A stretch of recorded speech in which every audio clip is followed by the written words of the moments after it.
3. Dezember und das 3. Gedankenfensterl vom Adventkalender.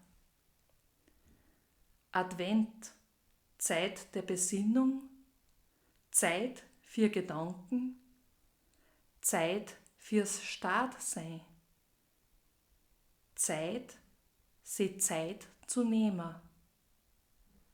Advent, Zeit zum Singen, Zeit zum Musizieren, Zeit zum Horchen, Zeit, die Musik zu gspieren.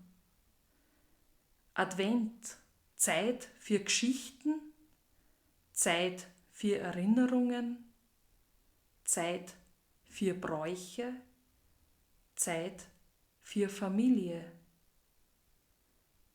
Advent, Zeit für Glauben, Zeit für Hoffnung, Zeit für Mut, Zeit um zu beten.